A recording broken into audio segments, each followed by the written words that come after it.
प्रणमो गुरुपादस्य श्रीचैतन्य महाप्रभु राधा सुदर्शनम कृष्णं भागवतम उपास्महे। जय जय श्री गौरंग जय नित्यानंद जय अद्वैत चंद्र जय गौर भक्तवृंद।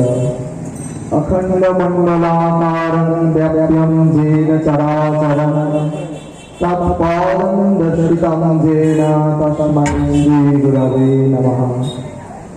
नमो ज्ञानतिमिरान्धस्य ज्ञानाञ्जनशलाकया चक्षुरुन्मीलितं येन तस्मै श्री गुरवे नमः। अखंड मंडलाकारं व्याप्तं येन चराचरं तत्पादं दर्शितं येन तस्मै श्री गुरवे नमः। कृष्ण चैतन्य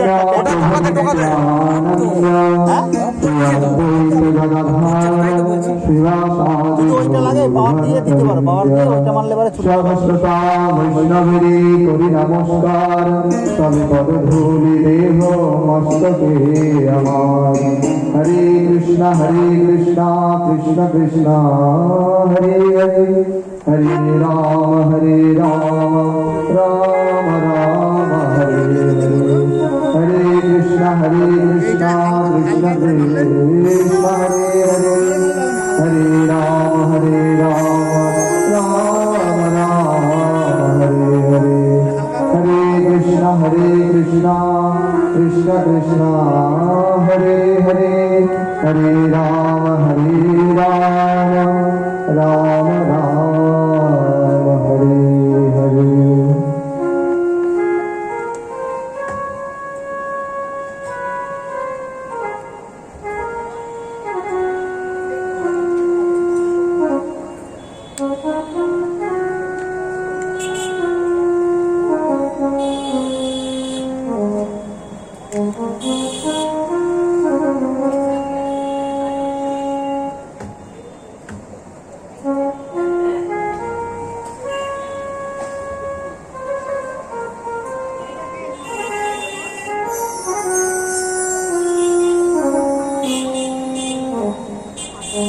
জয় গৌর। মহাপ্রভুর অশেষ কৃপায় আজ তারই গুণকথা বলবার জন্য আজ আমরা একত্রিত হতে পেরেছি। আমাদের পরম সৌভাগ্য যে আমরা গৌরচাঁদের এই নদিয়ার নবদ্বীপে বসে তারই কথা শুনতে পাচ্ছি। আমরা সত্যিই ভাগ্যবান। আজকে আমাদের আলোচ্য বিষয় শ্রী শ্রী গৌর ভক্ত মহিমা। শ্রী নরোত্তম ঠাকুর মহাশয় বলছেন, গৌরাঙ্গের দুটি পদ যার ধন সম্পদ সে জানে ভক্তি রসসার। গৌরাঙ্গের মধুর লীলা যার করণে প্রবেশিলা হৃদয় নির্মল তার। যে গৌরাঙ্গের নাম লয় তার হয় প্রেমদয় তারে মন যাই বলি হারি। গৌরাঙ্গ গুলিতে ঝরে নিত্য লীলা তারে সুরে সে যেন ভক্তি অধিকারী। গৌরাঙ্গের সঙ্গী গানে নিত্য সিদ্ধ পরিমাণে সে যায় ব্রজেন্দ্র সুতপাশ। শ্রী গৌর মন্ডল ভূমি জেলা জানে চিন্তামণি তারা হয় ব্রজভূমি বাস। গৌর প্রেমের আশার নাদে সে তরঙ্গে জেলা দেবে সে রাধা মাধব অন্তরঙ্গ। গৃহে বা বনেতে থাকে হাগৌরঙ্গ বলে রাখে নরোত্তম মাগে তার সঙ্গ। গুরুদেবের অসীম কৃপাবশত আজ এই পাঠে পদকর্তা বলছেন, আমরা ধন সম্পদ বলতে কি বুঝি? ধন সম্পদ যে অর্থ উপার্জন করা, ব্যাংক ব্যালেন্স করা, এটাই কিন্তু প্রকৃত ধন সম্পত্তি নয়। প্রকৃত ধন সম্পত্তি কোনটা? না এই যে গৌরচরণ, এই গৌরচরণে যে ধনী হতে পারবে সেই আমার প্রকৃত ধনী। তাই এই গৌরচরণ সম্পত্তি কাদের হবে না গৌর ভক্তদের হবে। গৌর ভক্ত ছাড়া গৌরচরণকে হৃদয়ে রাখবার মতো ক্ষমতা অন্য কারো নাই।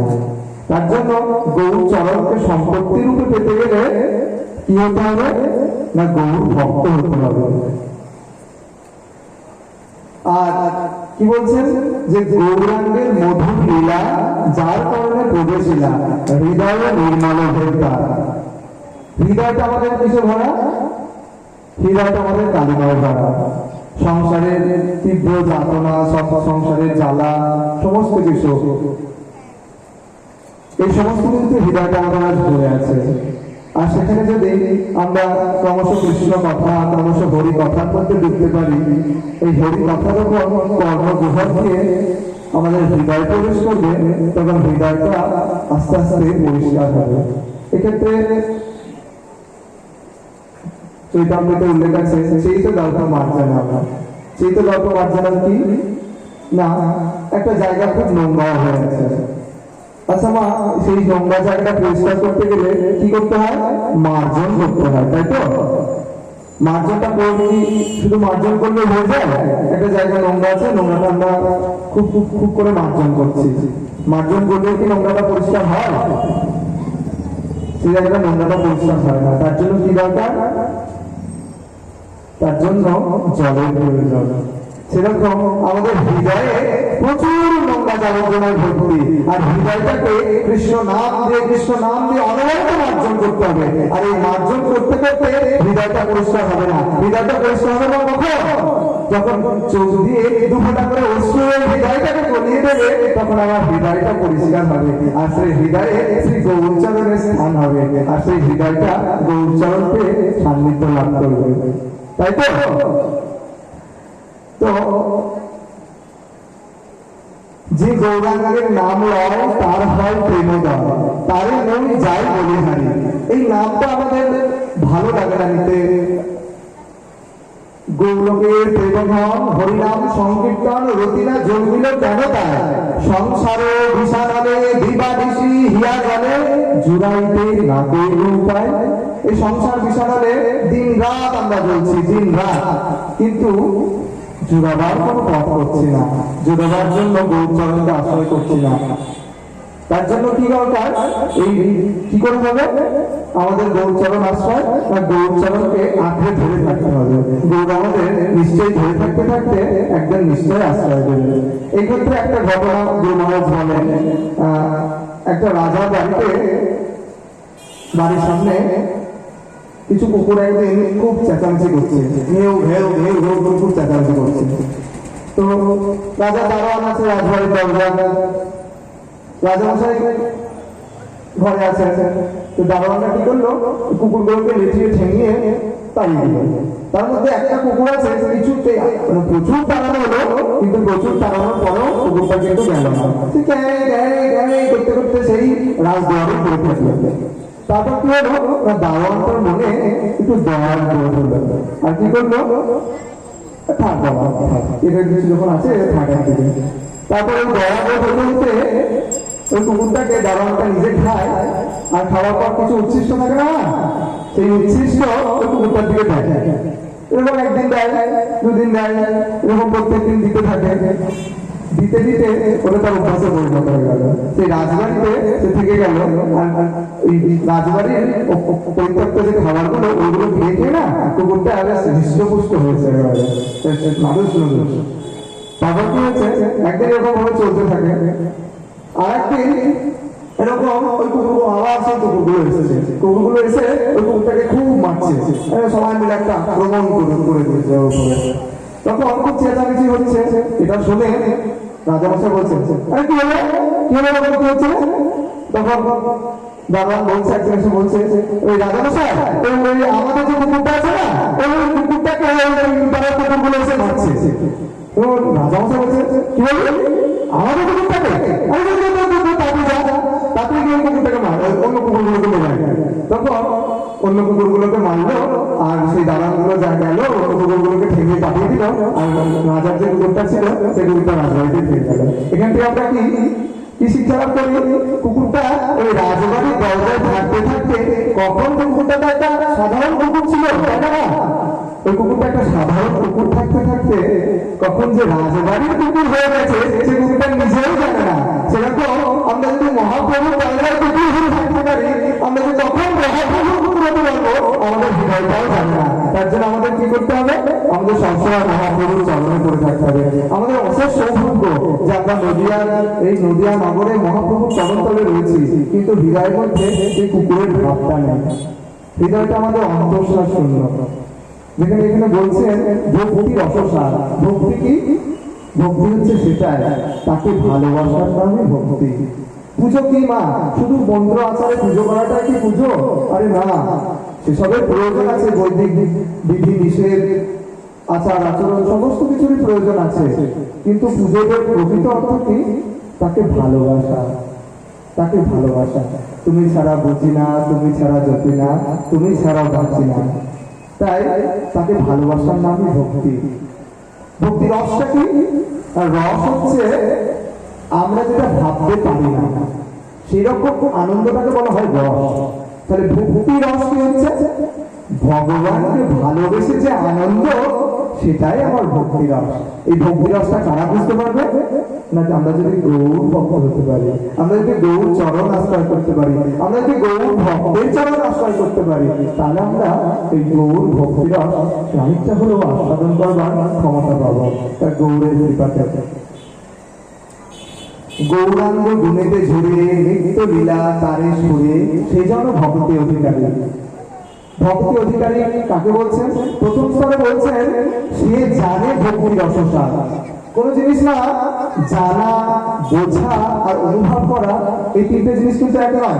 একটা জিনিস জানলাম যে আমি এই জিনিসটা জানি, একটা জিনিস আমি বুঝলাম যে আমি এই জিনিসটা বুঝি, আর আর একটা জিনিস কি আমি জিনিসটা অনুভব করলাম, হৃদয়ঙ্গম করলাম। এই তিনটে জিনিস কিন্তু এক নয় না। তাহলে প্রথম স্তরে কি বলছেন পদকর্তা? না, সে জানে ভক্তি রসসার। দ্বিতীয় স্তরে কি বলছেন? গৌরাঙ্গ গুণেতে ঝরে নিত্য লীলা তারে সুরে, সে যেন ভক্তি অধিকারী। সে ভক্ত হবার অধিকার লাভ করে কে? যার গৌরাঙ্গ গুণেতে ঝরে। গৌরাঙ্গ গুণ, গৌরাঙ্গ লীলা স্মরণ করতে করতে আর এই চক্ষু দিয়ে যখন অনবরত বাড়ি বর্ষণ হতে থাকে, তখন কি হয়? ভক্তি রসের অধিকার জন্মায়। আমাদের চোখ দিয়ে তো দুফোঁটা জল বেরোয় না, তাই আমাদের ভক্তি রসের অধিকারটাও জন্মায় না। আমাদের হৃদয়টা অন্তঃসার শূন্য কিনা, তার জন্য চোখ দিয়ে জল বেরোয় না। এই চোখ দিয়ে জলটা যখন বেরোবে, তখন আমাদের গৌর ভক্তি এই রসের এই অধিকার জন্মাবে, তাই তো? গৌরাঙ্গের সঙ্গী গণে নিত্য সিদ্ধ পরিমাণে, সে যায় ব্রজেন্দ্র সুতপাস। গৌরাঙ্গের সঙ্গীগণে নিত্য সিদ্ধ পরিমাণে। গৌরাঙ্গের সঙ্গীগণ কারা? গৌরাঙ্গের সঙ্গীগণ হচ্ছে গৌর যাদেরকে নিয়ে নবদ্বীপ নগরে এসেছেন, তাই তো? নিত্য সিদ্ধ মানে কি? সিদ্ধ দুই প্রকারের হয়। এক হচ্ছে আমাদের এই জগতের সাধারণ মানুষ যারা সাধনার দ্বারা, তপস্যার দ্বারা সিদ্ধি লাভ করে, তারা এক রকমের সিদ্ধ। আর নিত্য সিদ্ধটা কি? নিত্য সিদ্ধটা হচ্ছে মা সেটাই যাদেরকে নতুন করে সিদ্ধ হতে হয় না, যারা যোগাযোগ থেকে সিদ্ধ হয়ে রয়েছে, সেই তারাই হচ্ছে নিত্য সিদ্ধ। নিত্য সিদ্ধ রয়েছেন যে আমার অদ্বৈত প্রভু, আমার নিত্যানন্দ প্রভু, এই সমস্ত পার্শ্বদ, রূপ সনাতন, এই সমস্ত পার্শ্বদদেরকে যারা নিত্য সঙ্গী, নিত্য পার্শ্বদ বলে, নিত্য সিদ্ধ বলে মনে করে, তাদের কি হয় মা? তারা ব্রজেন্দ্র সুত। ব্রজেন্দ্র সুত কে? আমার সেই গোপাল, আমার সেই নন্দনন্দন ভগবান শ্রীকৃষ্ণ। সেই শ্রীকৃষ্ণের কাছে যেতে পারে, সে যায় ব্রজেন্দ্র সুত পাশ, ব্রজেন্দ্র সুতের পাশে যেতে পারে। শ্রী গৌর মন্ডল ভূমি জীবা জানে চিন্তামণি, তার হয় ব্রজভূমি বাস। গৌর মন্ডল ভূমি কোনটা? কে বলতে পারবে? গৌর মন্ডল ভূমি কোনটা? গৌরমণ্ডল ভূমি হচ্ছে গৌর যেখানে যেখানে লীলা করেছেন সেই সমস্তটাই গৌর মণ্ডল ভূমি। আর কি না, যেবা জানে চিন্তামণি। চিন্তামণিটা কি? এক প্রকারের পাথর, যেখানে প্রার্থনা প্রার্থনা করা হয় সেই প্রার্থনাটা ভুলে যায়, তাই তো? তো গৌরাঙ্গ শ্রী গৌর মণ্ডল ভূমি যেবা জানে চিন্তামণি, তার হয় ব্রজভূমে বাস। এই গৌর একটা রসগোল্লা, রসে ভরা টইটুম্বর, সেই রসগোল্লাটাকে বলা হলো তুলে নিয়ে যাবে। রসের হাড়ি থেকে তুললাম, রসের হাড়ি থেকে তুলে নিয়ে যাচ্ছি। রসটা যেখানে যেখানে যাবে কি হবে? রসটা তো দশ করে গড়াবে। সেরকম আমার মহাপ্রভু হচ্ছে শৃঙ্গার রসে পরিপূর্ণ। তাই মহাপ্রভুর যে রস, প্রেমরস রয়েছে, সেই প্রেমরসে গৌর যেখানে যেখানে গেছেন সেই গৌর সেই সমস্ত জায়গায় তার গৌর প্রেমরসে তার সেই সমস্ত জায়গার মাটিকে সিক্ত করে দিয়েছেন। তাই গৌর মণ্ডল ভূমিকে চিন্তামণি বলা হচ্ছে। এই চিন্তামণি গৌর মণ্ডলের ভূমিকে যদি জোরহাত করে বলা হয়, হে গৌর মণ্ডল ভূমি, এই মাটিকে ধরে যদি বলা হয় তুমি আমাকে গৌর প্রেম প্রদান করো, তুমি আমাকে প্রেম ভক্তি প্রদান করো, দুঃখটা অশ্রু মাখিয়ে সেই মাটিকে যদি আমরা বলতে পারি গৌর আমার খুশি হয়ে তৎক্ষণাৎ তাকে প্রেম ভক্তি দেন। তাই গৌরাঙ্গের যে ভূমি রয়েছে সেটাকে চিন্তামণি স্বরূপ যারা জানতে পেরেছেন, চিন্তামণি হিসেবে যারা ভাবতে পেরেছেন, তারা কোথায় যায়? তারা ব্রজভূমে বাস করবার অধিকার জন্মায়। প্রথমে কি হলো মা? সে জানতে পারলো, ভক্তিরসটা কি জানতে পারলো। দ্বিতীয় ক্ষেত্রে কি হলো? সে ভক্তি তার অধিকার জন্মালো। তৃতীয়তে কি না, সে ব্রজেন্দ্র শুধু ভগবানের পাশে গেলেন, গৌরের পাশে গেলেন। পাশে গেলেই কিন্তু থাকা যায় না। আমরা অনেকে আসি যাই চলে যাই, কিন্তু থাকতে পারি কি? ভগবান সান্নিধ্য লাভ করতে পারি কি? পারি না। তার জন্য এই চিন্তামণি স্বরূপ যখন আমরা জানতে পারবো, তখন প্রার্থনা করতে পারবো, হা গৌর বলে বলতে পারবো, তখন আমাদের সেই যেখানেই থাকে না কেন ব্রজভূমে বাস করা হবে, ব্রজভূমে বাস করবার অধিকার জন্মাবে। গৌর প্রেম রসার নবে সেই তরঙ্গে যেবা ডোবে, সে রাধা মাধব অন্তরঙ্গ, গৃহে বা বনেতে থাকে হাগৌরাঙ্গ বলে ডাকে, নরোত্তম মাগে তার সঙ্গ। গৌর প্রেম রসার নামটা কি? ভগবান মহাপ্রভু যে প্রেম এই জগৎবাসীর জন্য নিয়ে এসেছেন সেটাই গৌর প্রেম। আমরা যদি এই গৌর প্রেমের রসার্ণব কথার অর্থ হচ্ছে রসের সাগর, অর্ণব মানে সাগর, তাহলে রসার্ণব মানে রসের সাগর। কি রসের সাগর? না, গৌর প্রেমরসের সাগর। এই গৌর প্রেমরসে সে তরঙ্গ, ওখানে একটা তরঙ্গ রয়েছে। সমুদ্রে ঢেউ থাকে না? সমুদ্রে তো বড় বড় ঢেউ আছে, কি আছে তো? সেরকম এই গৌর প্রেমের যে তরঙ্গ আছে, এই তরঙ্গে যে ডুব দিতে পেরেছে সেই রাধা মাধবের অন্তরঙ্গ, সেই আমার যুগলবন্দী মহাপ্রভুর অন্তরঙ্গ। কি করে বুঝবো তরঙ্গটা কি?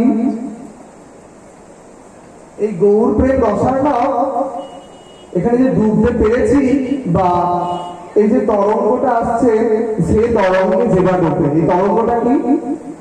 তরঙ্গটা হচ্ছে সাধকদের বিভিন্ন গ্রন্থে আমরা এর পরিচয় পাই যে অষ্টসাত্ত্বিক বিকার, এছাড়াও 33 প্রকারের লক্ষণ পাওয়া যায় যেগুলোকে তরঙ্গের সাথে তুলনা করা যায়। কি? একটা তরঙ্গ হচ্ছে মা এই চোখের জল। এই চোখের জল যার বাঁধ মানে না, অকারণে এই চোখের জল গড়াতে থাকে গৌর প্রেমে, সেটা একটা তরঙ্গ, এটা একটা ঢেউ। সেরকম হাত পা কেঁপে ওঠা, চোখ কাঁপানো, মাথা ঘুরে যাওয়া, অজ্ঞান হওয়া, অচৈতন্য হওয়া, আমি কোনো একটা জায়গায় যাচ্ছি পথভ্রষ্ট হয়ে যাওয়া, আমি এই জায়গাটায় যাবো, আমি হাঁটতে হাঁটতে গৌর চিন্তা করতে করতে ওই গৌর লীলা স্মরণ করতে করতে এক জায়গায় যাওয়ার কথা, আমি অন্য জায়গায় চলে এসেছি। এই সমস্ত লক্ষণগুলো আসবে যখন, এই সমস্ত লক্ষণগুলোকে সে তরঙ্গে, সেইগুলোকে তরঙ্গ বলা হচ্ছে মা। সেই তরঙ্গে আমরা ডুবতে পেরেছি। এই তরঙ্গে বড় বড় সাধকরা ডুবেছেন। এই তরঙ্গে যারা ডুবেছেন তারা কি হয়েছে? রাধা মাধবের অন্তরঙ্গ। আর রাধা মাধব কে? আচ্ছা, কৃষ্ণের জন্ম কবে? কে বলতে পারবেন? তোদের মধ্যে কে বলবে কৃষ্ণের জন্ম কবে? হ্যাঁ, বলে দিন। জন্মাষ্টমী। আচ্ছা, আমার রাধারানীর জন্ম কবে? হ্যাঁ, রাধাষ্টমী। তাহলে এই জায়গাটা কিন্তু লক্ষ্য করার বিষয় আছে কি, কৃষ্ণ জন্মাচ্ছেন জন্মাষ্টমী আর রাধারানী জন্মাচ্ছেন রাধাষ্টমী। এই 8 আর 8 মিলে কত হয়? 8 8 মিলে হয় 16। এই 8 8 মিলিত হয়ে যখন 16 কলা পূর্ণ হচ্ছে, তখন পূর্ণিমা চাঁদে আমার গৌরী সুন্দর অবতীর্ণ হচ্ছে। আর এই যুগল বিগ্রহ আমরা দর্শন করবার সৌভাগ্য লাভ করেছি, তাই তো? তাই এই যুগলের অন্তরঙ্গ তারাই হয়। এই যুগলের অন্তরঙ্গ, এই মহাপ্রভুর অন্তরঙ্গ তারাই হয় যারা এই প্রেমময় এই রসসাগরে ডুবতে পেরেছে, সেই তরঙ্গে যারা ডুবতে পেরেছে, সেই গৌরের অন্তরঙ্গ, সেই রাধা মাধবের অন্তরঙ্গ। এখানে কি বলছেন দেখো, প্রত্যেকটা স্তরে স্তরে সাধকের উন্নতি হচ্ছে। প্রথমে কি হলো? কে বলতে পারবে? প্রথমে কি হলো? প্রথমে জানতে পারা। কোন জিনিস জানা, বোঝা, অনুভব করা কিন্তু এক জিনিস নয়। প্রথমে আমরা কি করলাম? জানতে পারলাম, তাই তো? তারপর কি হলো?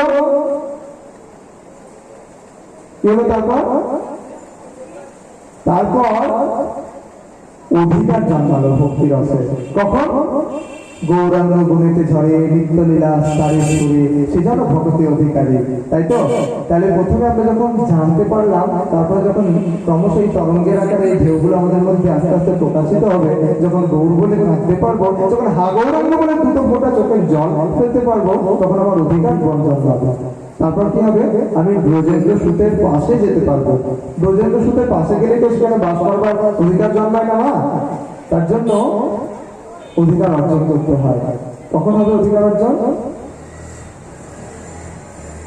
না, এই গৌরাঙ্গের সঙ্গীগণে নিত্য সিদ্ধ পরিমাণে সে যায় ব্রজেন্দ্র সুত পাশ, শ্রী গৌর মঙ্গল ভূমি যে বাজারে চিন্তামণি, তার হয় ব্রজভূমি গান। এই চিন্তামণি স্বরূপের কাছে মাটির কাছে প্রার্থনা করতে যখন পারবো যে হে গৌর আমাকে প্রেমভক্তি দাও, হে রাধা মাধব আমাকে প্রেমভক্তি দাও, তখন আমাদের সেখানে বাস করবার অধিকার জন্মাবে। বাস করবার অধিকার জন্মালেও কিন্তু রাধা মাধবের অন্তরঙ্গ হতে পারে না। একটা স্কুলে মাস্টারমশাই পড়াচ্ছেন, আমাদের নিয়ম হচ্ছে, আমি একটা স্কুলে ছিলাম কিছুদিন দায়িত্বে, তো নিজের অভিজ্ঞতা থেকে বলছি, আমাদের নিয়ম হচ্ছে প্রত্যেকটা বাচ্চাকে সমান চোখে দেখতে হবে। এটাই উচিত, এটাই করা কর্তব্য। কিন্তু না, সেক্ষেত্রে হয় কি, মাস্টারমশাইয়ের চোখে কোনো বাচ্চা শিরোমণি থাকে, কি তাই না? কি থাকে তো? যারা যারা মাস্টারমশাইয়ের কাজ করেছেন তাদের হয়তো এক্সপিরিয়েন্স রয়েছে। কি দেখবেন যে সমস্ত বাচ্চাদের মধ্যে যারা প্রথম শ্রেণীর দিকে বসে, যারা মাস্টারমশাইয়ের কথা শোনে, ক্লাসটা মন দিয়ে করে, মাস্টারমশাই সবাই কিন্তু সমান ভালোবাসেনি, কিন্তু ওই বাচ্চাদের প্রতি একটা আলাদা স্নেহ থাকে, একটা আলাদা ফিলিংস থাকে। সেরকম আমরা সবাই তো ভাববো, আমরা সবাই গৌরের কাছে এসেছি, গৌর আমাদেরকে ধরো, গৌর তোমার চরণে আশ্রয় দেয়। গৌর কিন্তু অন্তরটা দেখতে পায় না, তাই তো? আমরা সবাই গৌর চরণের কাছে প্রার্থনা করছি এবং গৌরের কাছে সবাই এসে কাঁদছি। আমরা গৌরের কাছে সবাই প্রিয়, সবাই অন্তরঙ্গ, সবাই প্রিয়, কিন্তু একেবারে অন্তরঙ্গ কিন্তু তারাই যারা গৌর প্রেম রসার নবে, সে তরঙ্গে জীবা ডোবে, সে রাধা মাধব অন্তরঙ্গ, সে আমার গৌরের অন্তরঙ্গ। যারা গৌর প্রেম রসার নবে, যারা এই গৌরময় প্রেমে, যারা নাম সংকীর্তনে ডুবতে পেরেছে, তারাই অন্তরঙ্গ হয় না। যারা মহাপ্রভুর কথা শোনে তারাই অন্তরঙ্গ হয়, ঠিক আছে তো? মাস্টারমশাইয়ের কথা শুনিস? ভালোবাসা না মাস্টারমশাই? আর মাস্টারমশাইয়ের কথা না শুনলে কি হয়? বকে, তাই তো? তাহলে কি করতে হবে? মাস্টারমশাইয়ের কথা ভালো করে শুনতে হবে। মাস্টারমশাই তো ভালোর জন্যই বলে, তাই তো? পরীক্ষায় ভালো রেজাল্ট হবে। তো সেরকম মহাপ্রভু আমাদের ভালোর জন্যই বলেছেন। মহাপ্রভু আমাদের গুরুদেব কাল বলছিলেন না যে চারটে ছেলে সত্য, ত্রেতা, দ্বাপর, কলি। মহাপ্রভু এসেছেন, মহাপ্রভু এসে সবাইকে প্রথমে দিয়ে গেছিলেন 25,000 টাকা করে। গল্পটাকে আবার বলবার দরকার আছে না? আবার বলবো, একটা জিনিসটা বলে যায়। তো সবাই যখন দিয়ে গেছেন, সত্যযুগ যখন ফিরে এসছেন, সত্যযুগ কিন্তু সমস্ত টাকাটা রেখে দিয়েছে, উপরন্ত আরো প্রচুর উপার্জন করেছে। ত্রেতা দাদার মতো না পারলেও মোটামুটি করেছে।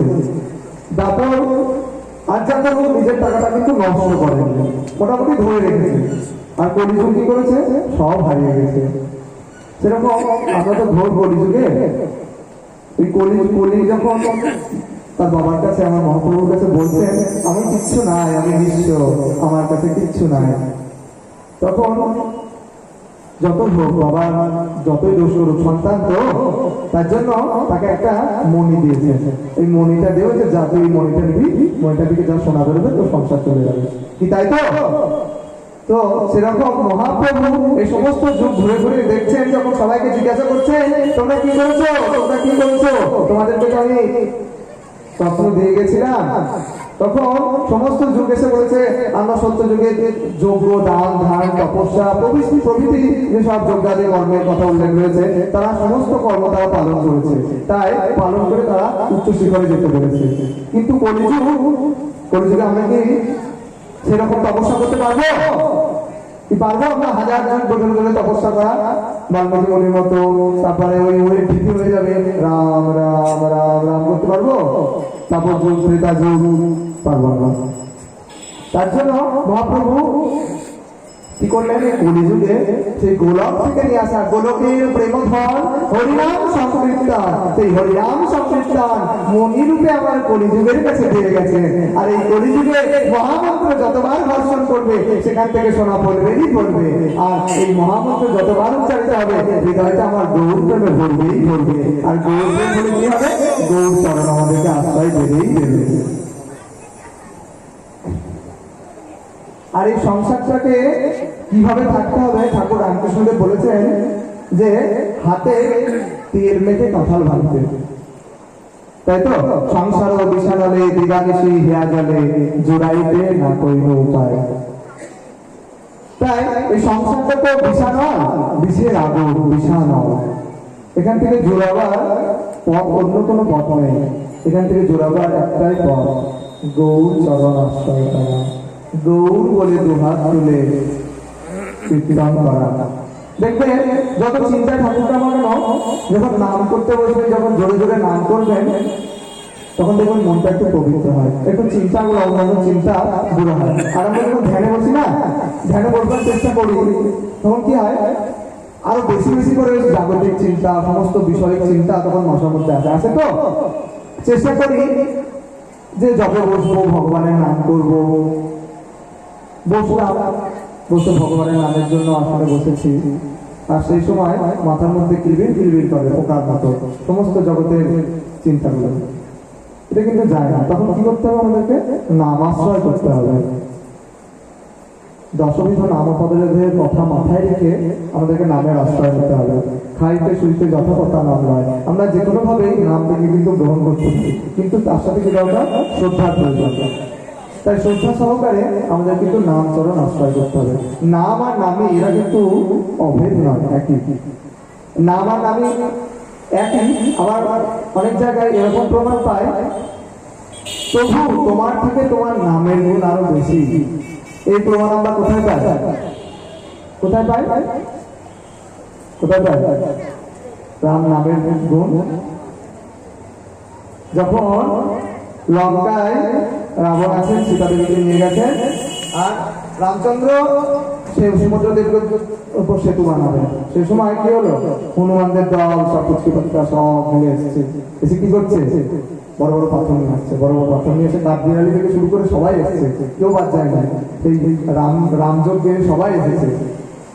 তো কি হয়েছে? হনুমান যখন শ্রীরাম রাম রাম লিখছে আর সেই পাথরটা জলের মধ্যে দিয়ে দিচ্ছে, আর জলের মধ্যে দেওয়ার সঙ্গে সঙ্গে জলের মধ্যে রাম নাম স্ফুরিত পাথরটা ভেসে উঠছে, আর ভাসতে ভাসতে সেতু আস্তে আস্তে তৈরি হচ্ছে। এইটা দেখে প্রভু আমার রামচন্দ্র ভাবলেন, বা আমার নামে এত মহিমা, আরে ব্যাপার, নাম লিখে দিচ্ছে পাথর ভাসতে লাগছে।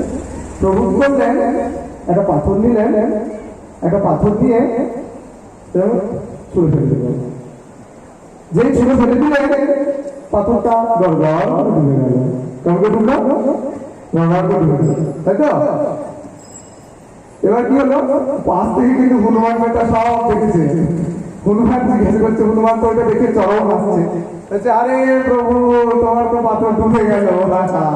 তখন মহারাজ থেকে রামচন্দ্র তো বিশাল প্রেস্টিজে পড়ে গেছে, আমি পাথর ফেলছে, পাথর ভাসতে লাগছে, আর আমি নিচে স্বয়ং পাথর ফেললাম, সেই পাথরটা ডুবে গেল। এই হনুমান তো বিশাল আছে, কি পাথর ডুবে গেল। তো প্রভু প্রেস্টিজে পড়ে গেছে, কি হবে? তখন হনুমানজি বলছেন, প্রভু পাথরটা ডুববে না কেন? পাথরটা কেন ডুববে না? আরে ওই যে পাথরগুলো ভাসছে, ওই পাথরগুলোর সঙ্গে তো রাম নামটা লেখা আছে, তুমি তো পাথরগুলোর সঙ্গে আছো, তাই সেই পাথরগুলো ডুবছে না। আর এই পাথরটাকে তুমি তো ছেড়ে দিলে, এই পাথরটার সঙ্গে তো তুমি নেই, তাই পাথরটা ডুবে গেছে। সেরকম আমরা এই ভব সংসারে যারা নাম চরণ আশ্রয় করে থাকতে পারি, তারা কিন্তু এই ভব সংসারে ডুবি না। আর যারা এই নাম চরণকে ত্যাগ করে, তারা কিন্তু এই ভব সংসারে ভর ভর করে ডুবে যান, তাদের উদ্ধারের কোনো উপায় থাকে না। তার জন্য শ্রী নামকে আমাদের সর্বদা সঙ্গে রাখতে হবে, শ্রী নামকে আশ্রয় করতে হবেই হবে, কি তাই তো? আর একটা কি উপমা পাওয়া যায়, মৃত্যু আমাদের সকলেরই হবে, জন্মালে মরিতে হবে, অমরকে কোথা হবে। সেরকম এই মৃত্যু যখন আমাদের আসবেই আসবে, মৃত্যু আমাদের অপরিহার্য, ম্যান ইজ মর্টাল, মানে করে মরতেই হবে। তাহলে মরণটা কিভাবে হবে? আর পাঁচটা কুকুর, শেয়াল, বাছুর, ছাগল সবাই তো জন্মায় মরে, তাদের মতো করতে হবে, পশুদের মতো। এই শরীরটা আমরা যখন মাতৃগর্ভে ছিলাম, তখন ভগবানকে কথা দিয়ে এসেছিলাম, যে কি এসেছিলাম, হে গৌর, হে মহাপ্রভু, হে যুগলবন্তী, আমাকে পৃথিবীর বুকে আসতে দাও, আমি পৃথিবীর বুকে এসে তোমার গুণগান করবো, তোমার নাম করবো। আর যখনই পৃথিবীর মাটিতে যখনই পৃথিবীর মাটিতে নেবাসি মহাপ্রভুর কৃপায়, তখনই হইয়া মায়ার দাস করি নানা অভিলাষ, তোমার স্মরণে গেল বলে। হইয়া মায়ার দাস করি নানা অভিলাষ, তোমার স্মরণে গেল বলে। তাই তো যখনই আমরা এই পৃথিবীতে আসলাম, মায়ার কবলিত হয়ে আমরা সমস্ত কিছু দেওয়া কথা, সমস্ত কিছু ভুলে গেলাম, তাকে ভুলে গেলাম। অর্থ লাভ এই আসে, কপট বৈষ্ণব বেশি ঢুকিয়া বেড়ায় ঘরে ঘরে। সমস্ত আর্থিক চিন্তা, সমস্ত রকম কায়িক মানসিক বিভিন্ন রকম ভাবে চিন্তা নিয়ে এসে এই জগৎটাকে ভ্রমিয়া বেড়ায়। তোমার স্মরণটা ভুলে গেলাম, তোমার স্মরণে মনটা আর বসল না। আমি সকল কাজের পাই যে সময়, তোমায় ডাকিতে পাই না প্রভু, তোমায় ডাকিতে পাই না। তো আমাদের কি করতে হবে, সেই কথাটা মাথায় রাখতে হবে। এক্ষেত্রে আমরা যখন মৃত্যু যখন আমাদের বুকে ঢলে পড়ে, সে মৃত্যুটা দুরকম ভাবে হয়। মা একটা বিড়ালকে দেখেছি, সবাই বিড়াল দেখেছিস তো, বিড়াল, হ্যাঁ বিড়াল, বিড়াল তার বাচ্চাটাকেও মুঠো করে নিয়ে যায়, আর একটা ইঁদুরকেও মুঠো করে নিয়ে যায় এক জায়গা থেকে আরেক জায়গায়, তাই তো? একটা বিড়াল একটা ইঁদুর ধরলো, ইঁদুরটাকে হাত করে ধরে দাঁত দিয়ে ধরে নিয়ে যাচ্ছে আরেক জায়গায়। কোথায় নিয়ে যাচ্ছে? বলো হরি হরি বল, তাই তো? আর আরেকটা কি করে, বিড়ালের একটা বাচ্চা কোনায় পড়ে আছে, কোনো রকম জল টল পড়েছে। সেদিন দেখছি সুদর্শনের মাথার উপরে ছাদের উপরে বিড়ালের বাচ্চা হয়েছে, গাছে জল দিতে গিয়ে গায়ে জল পড়ছে, কেউ কেউ করছে। আর বিড়ালের মাথা ঠিক চলে এসেছে। ঠিক চলে এসে কি হলো, যে জল পড়েছে বিড়ালটার বাচ্চাটা কষ্ট হচ্ছে, তো মুখে করে ধরে নিয়ে আরেক জায়গায়, একটা ভালো জায়গায় গিয়ে তুলে রাখা। তাহলে আমরা যখন দূর থেকে দেখবো জিনিসটা, দুটো জিনিস কিন্তু একই রকম না, দুটো মুখে করে ডাটা করে চেপে নিয়ে যাচ্ছে, তাই তো? সেরকম এই করাল মৃত্যু, মহামায়ার যে মৃত্যু গ্রাস, এই মহামায়া মা জগদ্ধাত্রী, মা জগন্ময়ী, হেমা কালী, হেমা কালীকে যখন আমাদের কাছে আসবে মৃত্যু রূপে, সেই মৃত্যু রূপে কিভাবে আসবে না, ওই বিরাট শাবকের মতো আসতে হবে। আর ইঁদুরের মতো কার কাছে আসবে? ইঁদুরের মতো বলা হলো হরিবল করতে, ইঁদুরের মতো সমস্ত পাপাচারী মানুষদের কাছে।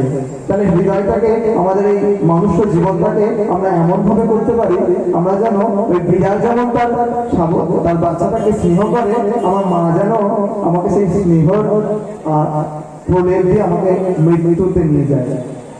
সেই মৃত্যুটা হবে আদরের মৃত্যু। মা যেন তার স্নেহময়ী, মমতাময়ী কামড় আমাদের দিয়ে এখান থেকে আরেক জায়গায় পার করে দেয়। গীতার উল্লেখ আছে, আমাদের শরীরটা কিন্তু আমি নয়, আত্মা। আমরা যেমন আজকে এই ড্রেসটা পরেছি, কালকে আরেকটা ড্রেস পরবো, তাই তো? সেরকম আজকে আমরা এই দেহটা ধারণ করেছি, পরবর্তী জন্মে কি দেহ ধারণ করবো জানি না, কুকুর ছাগল বিড়াল কিছু তো অবৈধ, আমি তো হচ্ছি। তো সেরকম ওই মা আমাদেরকে যখন এখান থেকে পরবর্তী জন্মে ট্রান্সফার করছেন, যখন এখান থেকে অন্য জায়গায় নিয়ে যাচ্ছেন, তখন কিভাবে নিয়ে যাবে? ওই মমতাময়ী বিড়ালের মতো স্নেহের কামড় দিয়ে এখান থেকে ওখানে পার করে দেবেন। সেরকম মৃত্যু যখন আমাদের আসবে, যেন মৃত্যুটা সুখের হয়, মৃত্যুটা যেন দুঃখের না হয়, দূরের বাচ্চার মতো আমরা যেন না মরি।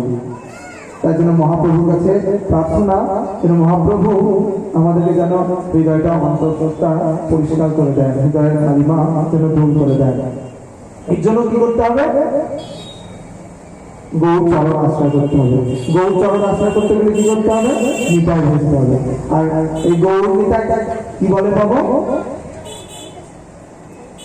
না? সাধুগুরু বৈষ্ণবের যদি চরণ ধরি, সাধুগুরু বৈষ্ণবকে যদি শ্রদ্ধা করি, সাধুগুরু বৈষ্ণবের যদি চরণ ধরি, তারাই আমাদেরকে ভবরূপের কান্ডারি হিসাবে সেখানে পৌঁছে দেবে। সেরকম গুরুচরণ আশ্রয় করতে হবে।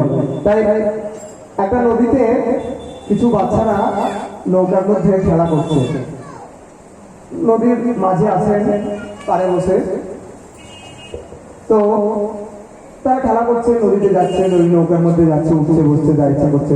একটা লোক বাইরে দাঁড়িয়ে থেকে সমস্ত কিছু দেখছে। খানিক্ষণ পর কয়েকটা লোক এলো, নৌকার মধ্যে চাপলো, বাচ্চাগুলো নেমে চলে আসলো, আর নৌকার মাঝে তাদেরকে এপার থেকে ওপারে পার করে দিলেন। তো এটা দেখে কি বোঝা গেল? গুরুদেবের কাছে সবাই আসে, গুরুচরণ আশ্রয় অনেকেই করে, কিন্তু গুরুদেব বুঝতে পারে তারা ভবনদী পার হতে এসেছে। ওই মাঝি তাদেরকে নদী পার করে দিলেন।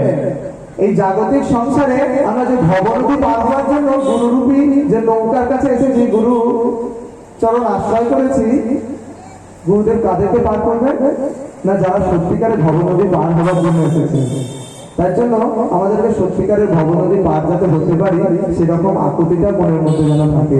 তাই গুরুদেবের চলতে বারবার প্রার্থনা করতে হবে, হে গুরুদেব, হে গুরুদেব, আমাদের ভবসাগর পার করবে দেবার ক্ষমতা তুমি দাও, ভবসাগর যেন পার হতে পারি, গুরু কৃপায় হে বললাম।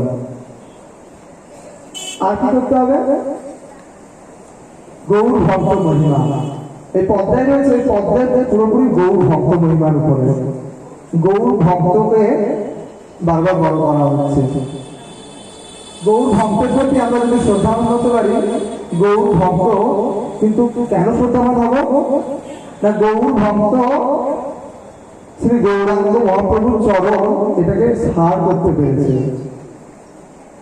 গৌরাঙ্গের দুটি পদ যার ধন সম্পদ, সেই গৌরাঙ্গ মহাপ্রভুর চরণটাকে ধন সম্পদ করতে লাভ করতে পেরেছেন। এর উদাহরণ কি না? এখানে একটা উদাহরণ পাওয়া যায়, কৃষ্ণনগরের তৎকালীন রাজা ছিলেন রাজা কৃষ্ণচন্দ্র, আর সাক্ষ্য ছিলেন উনি, মায়ের পুজো করতেন। ঠিক আছে, চলো।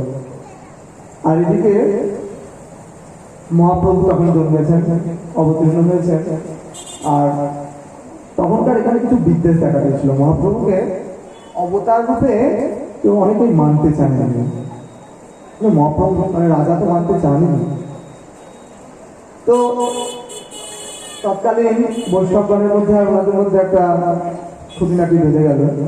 কি হলো, তারপর সবাই মিলে একটা সিদ্ধান্ত নিল, ঠিক আছে চলো, নবদ্বীপে একজন সিদ্ধ বাবা রয়েছেন, সিদ্ধ চৈতন্য দাস বাবা, ওনার কাছে যাই, ওনার কাছে গিয়ে আমরা বিধান। তো ওনার কাছে এলে রাজা জিজ্ঞাসা করছেন, আচ্ছা মহাপ্রভু যে অবতারটা তুমি প্রমাণ করো, মহাপ্রভু কিভাবে অবতার? তখন কি বলছেন বাবা জানেন? বলছেন মহাপ্রভু যে অবতার, মহাপ্রভু যে দেবতা, সেটা আমার মনেও সন্দেহ ছিল। সত্যি মহাপ্রভু অবতার কি আমার মনেও সন্দেহ ছিল, কিন্তু আপনি যখন এখন এসে বলছেন মহাপ্রভু অবতার কিনা, আমার সেই সন্দেহটা মনের মধ্যে আর না। এখন আমি যেটা বলে 100% শিওর, একেবারে সিদ্ধান্ত মনে হচ্ছে মহাপ্রভু সত্যি অবতার। কিভাবে? যখন সত্য যুগে ভগবান বিভিন্নবার এসছেন, আর তৎকালীন রাজারা তার বিরোধিতা করেছেন। ভগবান রামচন্দ্রের সময় কে এসেছিলেন? রাবণ। অযোধ্যার এদিকে ছিলেন রামচন্দ্র, মাঝখানে সরজু নদী, ওপারে কে? লঙ্কার ওপারে, ওদিকে রয়েছে রাবণ। রামচন্দ্রের বিরোধিতা করলেন, মাঝখানে নদী সরজু, তাই তো? তারপরে ভগবান শ্রীকৃষ্ণ, ভগবান শ্রীকৃষ্ণ এলেন, তার বিরোধিতা কি করলেন? তার মামা কংস, মাতুল। তো মাঝখানে কে আছেন? যমুনা মাইয়া। তাহলে মাঝখানে যমুনা নদী, ওপারে কংস, এপারে ভগবান। আর এখন কি হয়েছে না, এখন এপারে মহাপ্রভু, আর ওপারে রাজা কৃষ্ণচন্দ্র, আর মাঝখানে পতিত পাবনী হরে হরে শ্রী গঙ্গে মাতা, বলিয়ে গঙ্গা মাতা কি। এই গঙ্গা, সুরধুরী গঙ্গা বয়ে চলেছে, আর তৎকালীন রাজা রাজা কৃষ্ণচন্দ্র। তাহলে এখন কি প্রমাণিত হচ্ছে? যে শাস্ত্র থেকে এটাই পাচ্ছি যে পৌরাণিক ব্যাখ্যা থেকে যতবার অবতার ভগবান এসছেন তার বিরোধিতা রাজারা করেছেন, এটা উল্লেখ আছে, রাজারা তার বিরোধিতা করবেন। সেরকম মহাপ্রভু এখন এসছেন, তো তাই আপনাকে বিরোধিতা করছেন। এখন আমি পুরোপুরি সিদ্ধ হয়ে গেলাম যে ভগবান সত্যি, ইনি সত্যি ভগবান, ইনি সত্যি মহাপ্রভু। বেদ বিদ্যা দই কিছুই না জানতো, সে যদি গৌরাঙ্গ করে সার, নয়নানন্দ ভানে সেই সে সকলই জানে, সর্ববিদ্যা করতলে তার। কি বলছেন পদকর্তা? নয়নানন্দ পদকর্তা যিনি বলছেন, উনি বলছেন যে কিছু জানতে হবে না, প্রচুর ডিগ্রি থাকতে হবে না। মহাপ্রভুর চরণ আশ্রয় করার জন্য MA, BA, PhD, আরো যত যত সব ডিগ্রি, মাস্টার, এই সমস্ত কিছু প্রয়োজন নেই। কি প্রয়োজন থাকে? ভালোবাসা। এই ভালোবাসাটাই প্রথমে বলেছি, এই ভালোবাসাটাই ভক্তি, এই ভালোবাসাটাই পূজা। তাই মহাপ্রভুকে যদি আমরা ভালোবাসতে পারি, মহাপ্রভুর চরণকে আশ্রয় করে তার চরণকে আমরা যদি ধনরূপে প্রার্থনা করতে পারি, তাহলে আমাদের হৃদয়টা পরিপূর্ণ হবে, আমাদের এই মানব জন্ম সার্থক হবে। তাই মহাপ্রভুর চরণে আজ প্রণাম জানিয়ে আমাদের সমস্ত গৌর ভক্ত মন্ডলীর যাতে শ্রী গৌর চরণ লাভ করতে পারি, সেই প্রার্থনা জানিয়ে মহাপ্রভুর কাছে আজকের কথা আমার এখানে বিশ্রাম রাখছি। জয় জয় নিতাই গৌর হরি গৌর।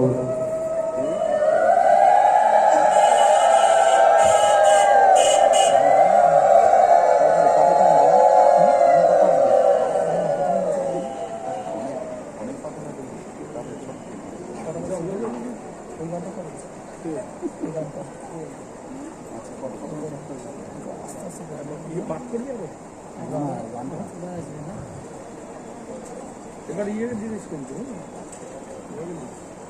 গানটা করবে, হ্যাঁ গানটা করো তারপরে। চলুন আমরা বসে বসে হরি নামে একটু মেতে উঠি। হরি নামটা কিভাবে না, গৌর নিতাই দুই ভাইয়ের নামে।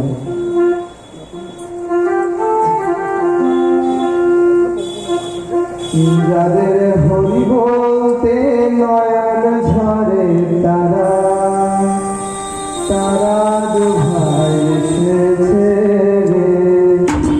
যাদের হরি বলতে নয়ন ঝরে তারা, তারা দু ভাই এসেছে রে।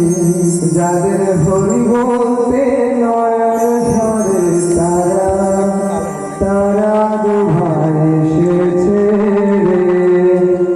যাদের হরি বলতে নয়ন ঝরে তারা, তারা দু ভাই এসেছে রে। যাদের হরি বলতে নয়ন ঝরে তারা, তারা দু ভাই এসেছে রে। যাদের হরি বলতে নয়ন ঝরে তারা, তারা দু ভাই এসেছে রে। আমার প্রেমে যাতে তারা, তারা দু ভাই এসেছে রে। যারা আমার প্রেমে যাতে তারা, তারা দু ভাই এসেছে রে।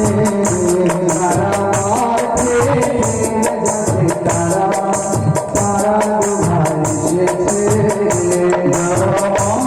যারা আমার প্রেমে যাতে তারা, তারা দু ভাই এসেছে রে। যারা আমার প্রেমে যাতে তারা, তারা দু ভাই এসেছে রে। যারা আমার প্রেমে যাতে তারা, তারা দু ভাই এসেছে রে। যারা আপন নাহি বাঁচে তারা, তারা দু ভাই এসেছে রে। যারা আপন নাহি বাঁচে তারা, তারা দু ভাই এসেছে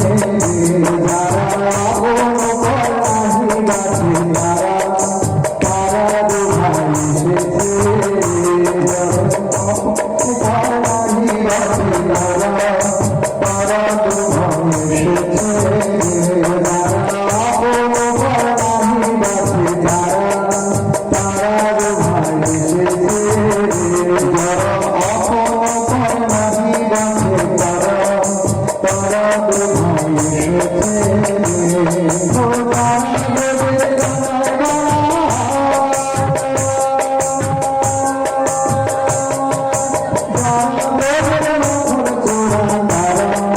তারা দু ভাই এসেছে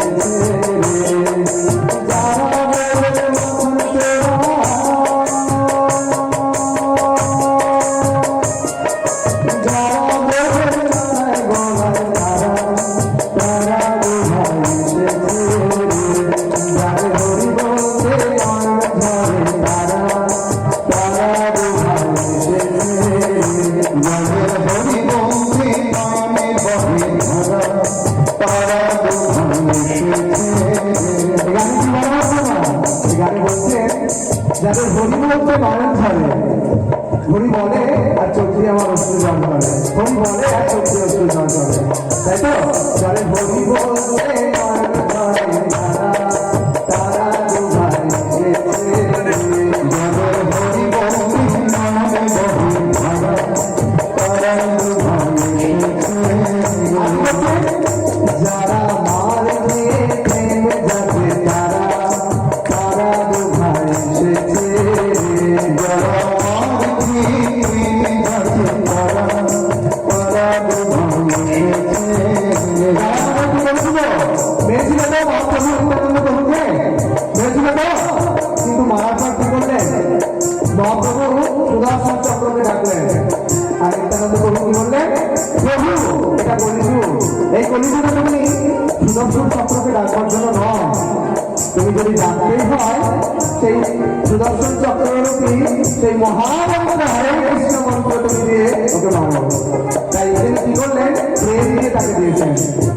তাই মার যে প্রেম যাতে তারা, তারা দু ভাই যারা মার যে প্রেম যাতে তারা, তারা দু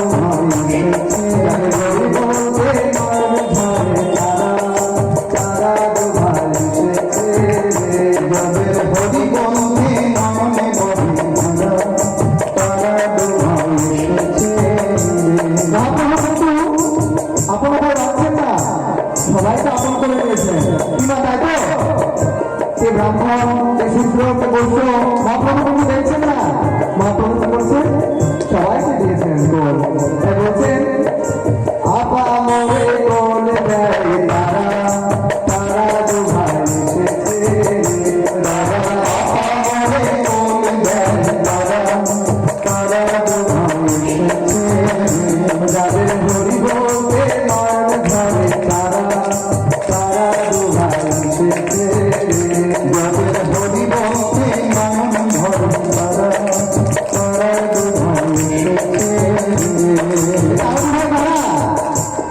এই তারা দুভাই কারা? যারা ব্রজের কানায় বলা,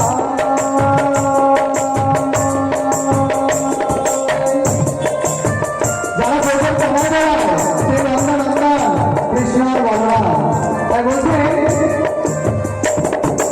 যারা ব্রজের কানায় বলা,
অপূর্ব সুন্দর গৌর কথা নিতাই কথা শ্রবণ করলাম। আমরা যেন কিঞ্চিত মাত্র হলো হৃদয়ে নিয়ে যেতে পারি আমাদের গৃহে। কেন না, গৃহে থাকলে আম কথা দু কথা সবসময় চলবে, কিন্তু যার নয়ন ধরেছে একটা গৌর কথা হরি কথা, সে কিন্তু ভুলতে পারবে না। যতই আত্মটা ভুল না কেন, হ্যাঁ, সংসারে কাজ করবে আর মনে মনে হরিনাম করবে, মুখে নাম করবে। নিতাই গৌর হরি বল। এখন আপনাদের সামনে আমাদের আর এক গুরু ভাই হরিকথা পরিবেশন করবেন। সুদূর বালুরঘাট থেকে এসেছে আমাদের দিনেশ দাদা মহারাজ। জয় দাদা।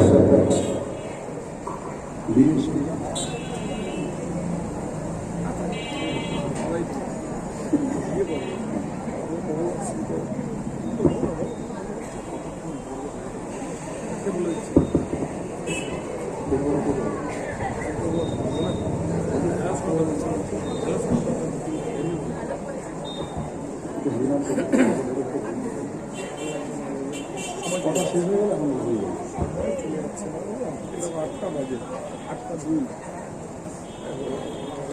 5 মিনিট তো করতে হবে, 5 মিনিট তো লস হবে।